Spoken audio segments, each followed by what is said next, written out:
Today we are going to learn how to write a speech. Speech लिखने के लिए सबसे पहले हम स्पीच का टाइटल लिखते हैं, एक लाइन छोड़ते हैं और किसी भी कोट, इंटरेस्टिंग फैक्ट, कंपैरिजन या फिर किसी पर्सनल एक्सपीरियंस को शेयर करते हुए स्पीच को शुरू करते हैं. Okay, and then salutation begins. हम अपनी ऑडियंस को ग्रीट करते हैं और अपने आप को इंट्रोड्यूस करते हैं. Honourable jury members, fellow contestants and the worthy audience, good morning. I am XYZ, या फिर अगर आपको कोई नाम दे रखा है आप वो नाम यहाँ मेंशन करेंगे, of XYZ school, and I am standing here to air my views और express my views on the topic, जो भी आपको टॉपिक दे रखा होगा क्वेश्चन में. Okay, and then there are 3 more paragraphs after this, या 2 पैराग्राफ, जिस भी हिसाब से आपको कंटेंट आता है और आप एक्सप्रेस करना चाहते हैं. जनरली हम 3 पैराग्राफ्स में उसे डिवाइड करते हैं. सबसे पहले हम टॉपिक का इंट्रोडक्शन देते हैं, अपना व्यू पॉइंट रखते हैं, कुछ थॉट प्रोसेस रखते हैं, कुछ रीजंस रखते हैं या बेनिफिट्स रखते हैं उस टॉपिक के बारे में. Then we begin with our discussion with maybe simple examples, experience, some quotes, some facts and figures. उसके बाद हम कंक्लूजन की तरफ बढ़ते हैं और कुछ सॉल्यूशंस देते हैं, रेमेडीज देते हैं, कुछ स्टेप्स बताते हैं. May be we tell about कि हमें इस बारे में कुछ अवेयरनेस फैलानी चाहिए through seminars and everything. Okay, and then we end up by saying thank you. तो जो जनरल फॉर्मेट है स्पीच राइटिंग का वो कुछ इस तरीके से है. सबसे पहले आप टाइटल लिखेंगे, you will write the title of the speech, you will leave a line, and then आप जो है 3 पैराग्राफ्स में अपने उसको डिवाइड करेंगे. उससे पहले आप जो है सैल्यूटेशन या ग्रीटिंग्स करेंगे कुछ इस तरीके से, honourable jury members, good morning everyone, इस तरीके से आप जो है सैल्यूटेशन देंगे. उसके बाद आप एक लाइन छोड़ेंगे, then you introduce your topic, first paragraph. उसके बाद आप कुछ रीजंस देते हैं, कुछ बेनिफिट्स बताते हैं, कुछ डिस्कशन स्टार्ट करते हैं. So this is introduction, this is discussion paragraph, and then you jump to a conclusion. उसके बाद आप thank you and have a nice day बोल देते हैं, and then you end up your speech. लेकिन इसे और प्रेजेंटेबल बनाने के लिए आप स्पीच को किसी भी कोट, फैक्ट या कंपैरिजन या पर्सनल एक्सपीरियंस से स्टार्ट कर सकते हैं. ओके, अब हम डिस्कस करेंगे कि आप अपनी स्पीच की बिगिनिंग और एंड किन लाइन्स से कर सकते हैं ताकि वो और भी ज़्यादा प्रेजेंटेबल और प्रिसाइज हो और बहुत ही अच्छी तरीके से आप एग्जाम्स में उसे लिख के आ सकें. Okay, so let us begin. Beginning के लिए आप सैल्यूटेशन पैराग्राफ के लिए आप कुछ इन वर्ड्स का यूज कर सकते हैं. Good morning everyone, I am XYZ of XYZ school and I am standing here to share my views. Share की जगह आप लिख सकते हैं to air my views और to express my views on the topic, जो भी आपको टॉपिक दे रखा है. तो हमने यहाँ पर कुछ वर्ड्स देखे, to share my views, air my views और express my views on the topic, जो भी आपको टॉपिक दे रखा है. गुड मॉर्निंग एवरीवन की जगह आप ये भी आप मेंशन कर सकते हैं good morning principal sir, worthy teachers and the august assembly present over है. या फिर आप लिख सकते हैं a warm good morning to all of you, simply a warm good morning to all of you. I am XYZ of XYZ school and I'm standing here to express my views on the topic. कुछ इस तरीके से आप beginning कर सकते हैं. Okay, then आप जो डिस्कशन स्टार्ट करेंगे, जो बेनिफिट्स, रीजंस, उनके बीच में आप कुछ इस तरीके की लाइंस यूज कर सकते हैं. Mark my words my vigilant audience, और मार्क माई वर्ड्स माई वर्दी audience, glittering audience, reverent audience. कुछ इन तरीके के वर्ड सिनोनिम्स को आप यूज कर सकते हैं आपकी जो स्पीच है उसे और भी प्रेजेंटेबल बनाने के लिए. ओके, जो एंड है आप उनमें कुछ इस टाइप की लाइंस यूज कर सकते हैं. एंड में आप कंक्लूजन्स, रेमेडीज बताएंगे, सजेशंस देंगे कुछ, तो आप कुछ ऐसे लिख सकते हैं. It is high time, it is high time, आगे आप कुछ बताएंगे. It is high time to to spread awareness about maybe the harm which technology is causing to the environment or whatever the topic is given. So it is high time or it is need of the hour to spread awareness. और इन my opinion, आपके opinion में क्या होना चाहिए आप वो express करेंगे. इन my opinion comma आगे जो भी आपका व्यू पॉइंट होगा वो रखेंगे. ठीक है. या फिर आप अगर कोई किसी किसी फ्रीडम फाइटर या किसी नोन पर्सनालिटी की के वर्ड्स कोट करना चाहते हैं तो आप ऐसे लिख सकते हैं. In submission I would like to quote the words of maybe Mahatma Gandhi, Sally Walker और whoever you want to quote the words of, आप ऐसे mention करेंगे. So these are some lines जो आप beginning में use कर सकते हैं, middle में use कर सकते हैं और end में speech के use कर सकते हैं. Now we will look to a very good example, a very important question from exam point of view as well. So here is a sample question. We are going to write a speech on digital India. ठीक है. तो यहाँ पर हमने title mention कर दिया. इसके बाद आप एक लाइन भी छोड़ सकते हैं. Then we begin our speech. आप देख सकते हैं कि बहुत ही बड़ी बिगनिंग की गई है, but it is very impressive and expressive. आप we'll read this and you'll know. आप इसे कुछ 3-4 लाइन्स में भी प्रिसाइजली लिख सकते हैं. I am giving you this beginning so that you can know how you can start your speech. आप इसे कुछ छोटे वर्ड्स में भी शॉर्ट लाइन्स में एक्सप्रेस कर सकते हैं या फिर किसी कोट से भी स्टार्ट कर सकते हैं. So let us read. A farmer looks for latest information on agriculture sitting in his farm. जो फार्मर है वो जो भी लेटेस्ट इन्फॉर्मेशन है एग्रीकल्चर से रिलेटेड अपने फार्म में बैठे हुए मोबाइल फोन में देख रहा है. Okay. A home maker paying all her bills. Home maker means house wife paying all her bills while looking after her toddler. अपने बच्चे को देखते हुए she is also paying her bills.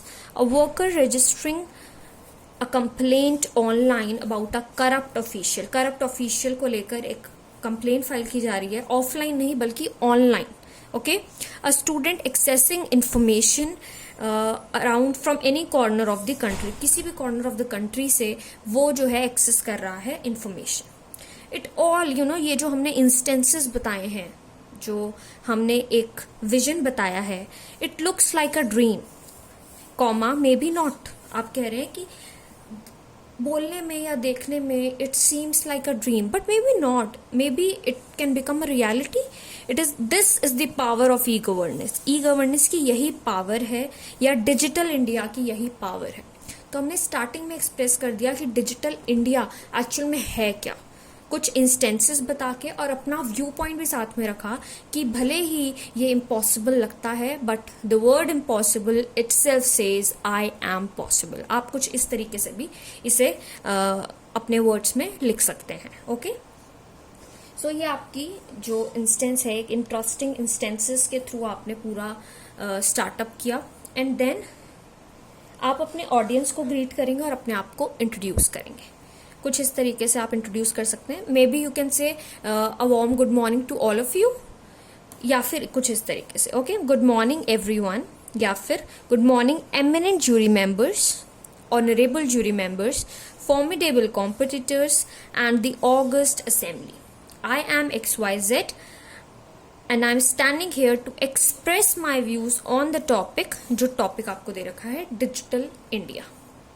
आप एक लाइन छोड़ेंगे इसके बाद and then you begin with the introduction of the topic.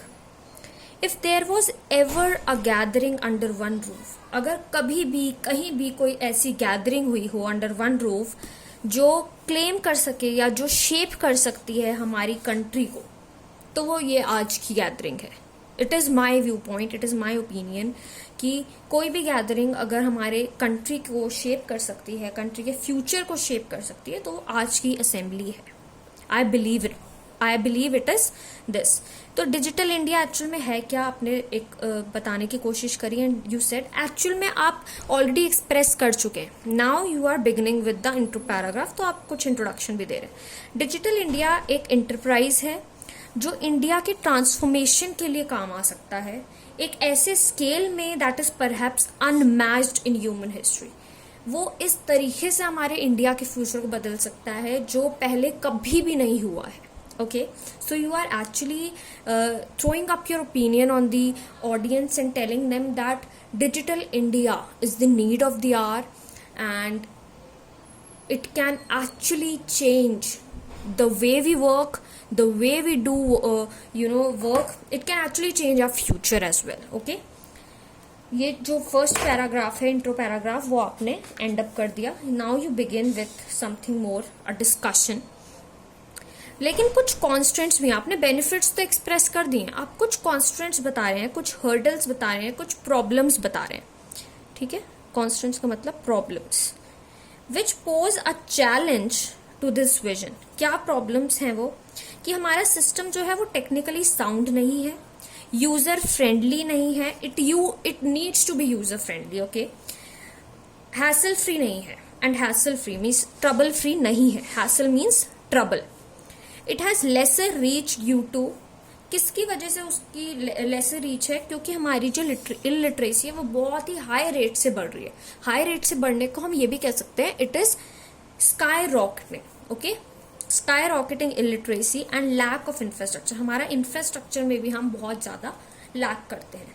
लेकिन फिर भी जो एफर्ट्स और कमिटमेंट्स अगर हम दिखाएं, अपनी एफर्ट और कमिटमेंट से, we can do anything and we are actually on the path to a digital India. लेकिन हमें एफर्ट्स करने पड़ेंगे, कुछ कमिटमेंट करनी पड़ेगी. अब हमने एंड किया conclusion. At last to wind up, और at last I just want to say that we must make technology and digital India a way of life, a way of governance in India. तो हमें technology को और digital India को अपने जीने का एक पार्ट बना लेना चाहिए. We can make it a part and parcel of our life, and we'll see how it changes the way we work and the way electronic governance work. Thank you and have a nice day. Okay? तो हमने sample speech देख ली कि हमने कैसे express की अपने words को. ये कुछ और मैं आपको कुछ सजेस्टेड पॉइंट्स दे रही हूं जो आप यूज कर सकते हैं इफ इन केस आपके एग्जामिनेशन में डिजिटल इंडिया पे कोई क्वेश्चन आता है. Okay, so this is actually a quotation. You can use it in your speech. If there is one place on the face of earth where all the dreams of living men have found a home from the very earliest days when men begin and the dream of existence, it is India. तो India के बारे में बताया कि India एक ऐसी country है जहां पर जो होम बना है बहुत से लोगों की ड्रीम्स को उसने रियलिटी बनाया है, एक सच बनाया है. ठीक है, तो ये आप सिर्फ डिजिटल इंडिया में ही नहीं बल्कि कुछ और टॉपिक्स में भी यूज कर सकते हैं.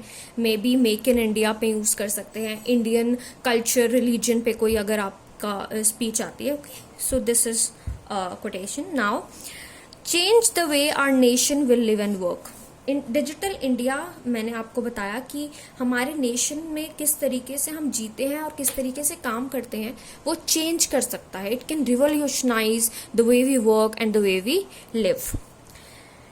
For nothing else will do in a country with. यहाँ पर हमने युद्ध की पावर को लेके कुछ बताया है कि जो हमारी 800 मिलियन युद्ध है under the age of 35 years, जो इतनी एक बड़ी अमाउंट में हमारे पास युद्ध प्रेजेंट है, वो चेंज ला सकती है हमारे इंडिया में if they become impatient for change and eager to achieve it.